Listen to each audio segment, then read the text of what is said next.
You know, that's all great, but it's not going to serve you financially well if you're trying to keep up with the Joneses and constantly have new things to post on your Instagram or show off new things.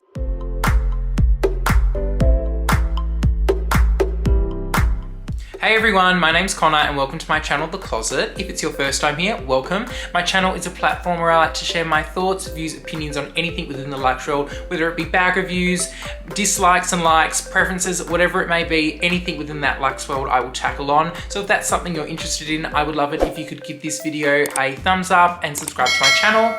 I would also love it if you could reach out to me onto my Instagram account, theclosetbyconnor, as it's just another way that we can connect outside of YouTube. And if you're returning to my channel, welcome back. So today's video is something that I have been asked a lot, and I think a lot of luxury YouTubers get asked this question too, and that is, how do you budget or save money for luxury goods, and how do you afford them? And it's a really good question, so I'm going to give my take on it in this video. So full disclaimer for this video, the things that I discuss in here is not financial advice. I'm not a financial expert. I am just somebody who knows how to manage my own money, and I know what works and what doesn't work for myself. So all of the things I mention in this video is merely things that work for my lifestyle and work for me, and they're not advice that I'm giving to you. So first of all, when I finished high school, I always wanted to go to university and do a degree, but I knew that fresh out of high school, I wanted to prepare myself financially because I had to move away to go to university. I took a job with a company when I was 17, and I started off just doing entry-level things, and then I slowly worked my way up. As I moved cities to go to university, I was able to transfer with that company. Flash forward to now, I'm 26 years old and I still work for the same company.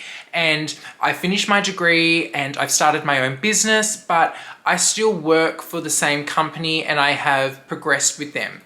That is a very disciplined skill for someone, especially within my generation where statistically speaking, we have a very high turnover with occupations and we like to jump from career to career. So within that 9-year period, I've stayed with the same business, and that is a really big achievement, and it's something that I'm really proud of myself for doing.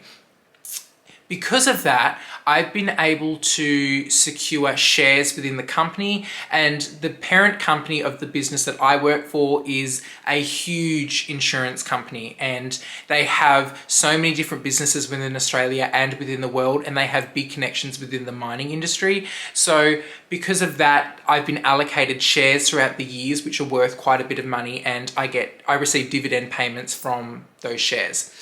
Also, because I have been with the company for so long, next year it'll be 10 years and I will receive my long service leave entitlements. Now, if you don't live in Australia, long service leave is basically I guess like a gift that you're given to by a business where if you've worked with them for 10 years, you were then given 12 weeks pay or 12 weeks holiday that you can use as you see fit. Some people like to go on a full 3-month or 12-week holiday, and then some people like to leave the business and then they get that 12 weeks paid out. I'm not sure what I'm going to do, but it's something that I have on the back burner as like a portion of savings that I have, because 12 weeks pay or like a 12-week entitlement is a lot, and it's something that I've worked towards. Also, like I mentioned before, I run my own business called Conrad's Closet, and it's basically a pre-loved consignment store where I sell and consign designer goods like Chanel, Hermes, Louis Vuitton. So I also have that as a source of income. So already I've got 3 sources of income, and I also do a few other little things here and there within the luxury world. So that has set myself up to have a good discretionary income that I can then allocate towards luxury goods. The first tip I have is looking at social media and seeing everything for what it really is. Now, social media is an amazing thing where we can connect with family, friends. It gives me a platform to chat to you guys and show what I'm doing and, what I think about things. But on the flip side, it can be a very dangerous, slippery slope where you can get caught up in that, having to buy the new Louis Vuitton thing because it's just come out, and this person's bought a new SLG and this person's bought a new bag, and every week you're seeing the same few people uploading stuff. And, you know, that's all great, but it's not going to serve you financially well if you're trying to keep up with the Joneses and constantly have new things to post on your Instagram or show off new things. Now, I'm not criticizing anyone, but there may be people on social media who have a high discretionary income. They can afford to do these things, and that's great. If that is, you know, the life you have, that is fantastic and more power to you. However, the average person can't afford to do that. They can't afford to be buying a new luxury item every week, every month, every few months. And that is okay. We are the majority of people who are like that, and there is no shame in that. I would rather see a friend or, you know, somebody I follow on Instagram showing off the same few items consecutively, because it means that they've purchased that, they've saved for it, and then they are getting the most use out of it. That brings me a lot more happiness than seeing the new Louis Vuitton bag, the new Chanel bag, or whatever it may be. And, you know, if you can do that, good. But if not, don't get caught up in all of that. It's just a very unattainable lifestyle, and it's not a realistic depiction of a lot of people's lives. And it is something that I have consciously learned to block out, take for what it is, and focus on my own financial goals.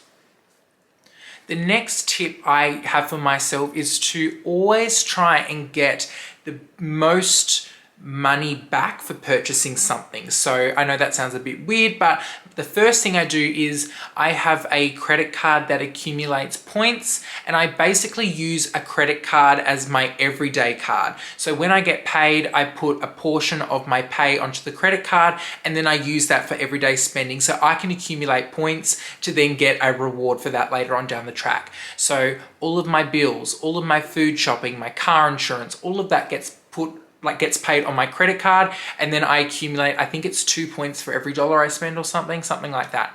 Then when I've accumulated enough points, I can cash that back in for something else.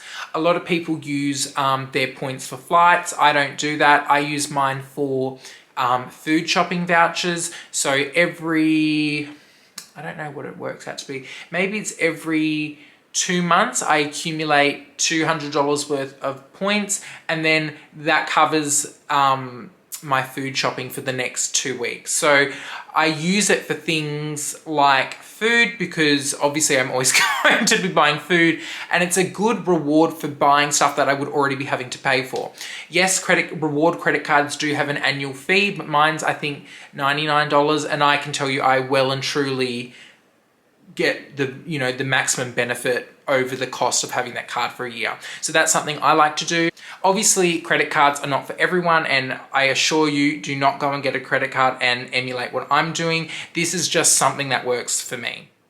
The next tip I have is to try and accumulate the most savings or the most rewards for purchasing something that you have to purchase. So by that, I mean there are a lot of reward apps out there that give you a percentage back when you buy something.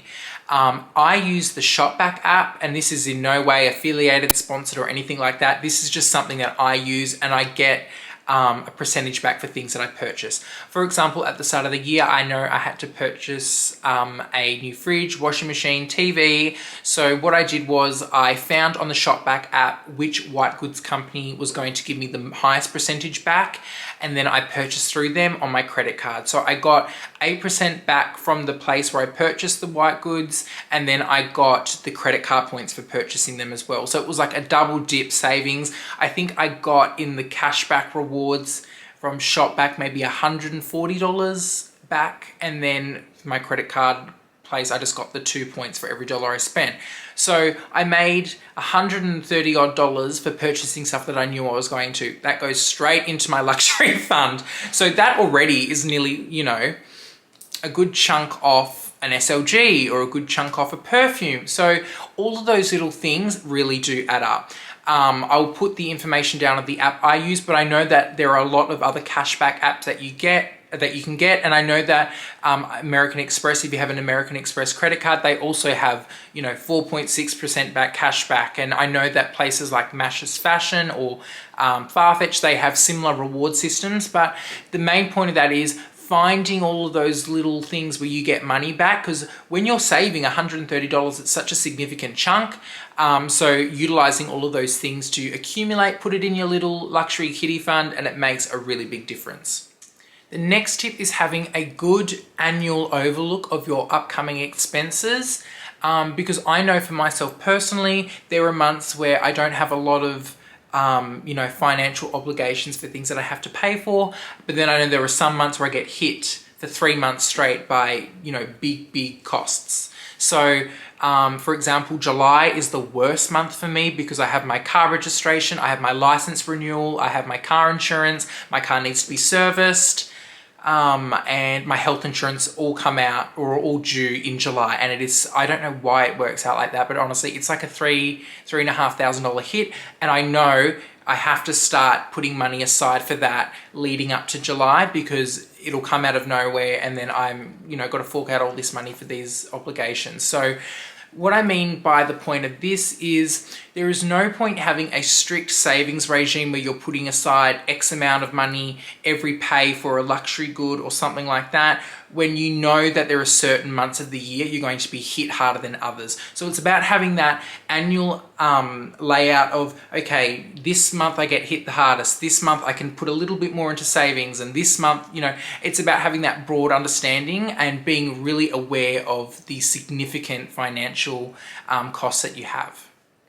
Now, the next tip I have is, if you are somebody who gets distracted by things, or you like to go out and you spend a little bit more than you anticipated on, I would strongly suggest writing a list of the places that you need to go when you're going to like a shopping center like Westfield. And if you have the 5 things on that list, or the 5 shops that you need to go to purchase something, you will be on track and you will be less distracted by other stores that are out there. I know that I need to go to Zara to get jeans, I need to go to Kohl's to do the food shopping, then I need to go to the chemist, and then I need to go to wherever. I will be in and out, and I'll be like, okay, cool, done that, need to go to the next place, done that, need to go to the next place, and then I'm done. I'm not browsing at shops that I wouldn't necessarily go into, and I'm not kind of just, having a window shop in a shopping center. I've got clear, strict kind of, a line where I need to walk, and it has actually helped me a lot. I find I waste less time going out shopping, and I get the things that I actually need to get. Sometimes I will also go online, have a look on the website of the place that I'm thinking about going, and if I find, say I find something on Zara, I'm like, okay, cool, I'm going to Zara to look at this. I'm not just going, I need to look at a jacket, which shop should I go to? You go to David Jones, you go to all these other shops, and you end up buying a shirt when your whole intention was to go and buy a jacket. So having a very clear, precise plan of where you need to go, and a kind of a broad understanding of how much things are going to cost, that is a really good way to make sure you don't get caught up browsing and buying stuff that you didn't even go out and plan to buy. And the last tip I can give is know what kind of spender, saver, and money manager you are for yourself. There is no point in trying to change the way you do things drastically to a point where you're not going to do it and you're going to set yourself up for failure. I know my strengths in other ways. I know that I'm very good at earning multiple sources of income. I'm good at, that avenue. Know what kind of person you are with money, and know what motivates you to do things, and that's probably your best tool in saving for things or paying off luxury. Nothing is worth going into debt for, of course, and all of these things are discretionary. They are not something you should give up. Food, your house, your health, these are all luxury items for a reason, and they are, once all of your bases are covered, once all of your fixed costs are done, these are the things that you can use or spend your money on from your discretionary income. So I can't stress that point enough, but all of these things that I have behind me, they are second nature. Everything else, all of my adult responsibilities have been paid for, and these are the things that I like to spend my, play money with. But have that conversation with yourself and see like, what kind of spender am I? What disciplines me? What motivates me? And that's probably your best tool.